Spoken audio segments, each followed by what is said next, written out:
Hello అండి, నేను ఇప్పుడు కర్నూలు సిటీలో ఉన్నాను. చాలా హ్యాపీగా అనిపిస్తుంది.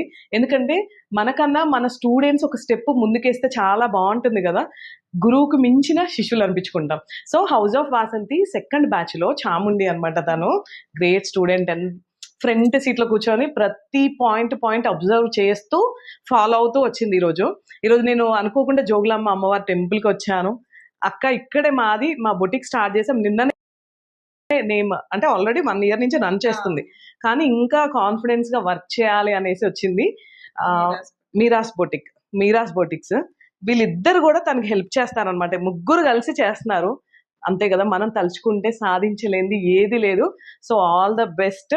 అండ్ కర్నూలు సిటీ పీపుల్ నిజంగా చాలా హ్యాపీగా ఉంది. మీ ఫేవరెట్ స్వీట్ కూడా నేను పట్టుకొని వెళ్తున్నాను ఈరోజు. మీరాస్ బొటిక్ అండి. తను చాలా ఫ్రెండ్లీ, కూల్ అండ్ మంచి నేచర్ ఉన్న అమ్మాయి. అండ్ వాళ్ళ ఫ్యామిలీ కూడా, నేను ఫుడ్ తిన్నానని చెప్పట్లేదు, టు బి ఫ్రాంక్లీ హ్యాపీగా ఉంది. మేము ముగ్గురు ఎప్పుడు ఇలానే ఉంటూ ధైర్యంగా అంటే కలిసికట్టుగా ఉండి మేము ఏదైనా చేయగలమని ఫస్ట్ మన ఫ్యామిలీకి నిరూపించుకుంటే తర్వాత ఆటోమేటిక్ స్ప్రెడ్ అయిపోతూ ఉంటుంది. So once again all the best అందరికి. చాలా హ్యాపీగా అనిపిస్తుంది. House of Vasanthi batch second student అనమాట. Feeling very happy and proud నిజంగా. థ్యాంక్స్. అండ్ వాళ్ళ పేజ్ ఫాలో అవుతూనే ఉంటుంది. Thank you.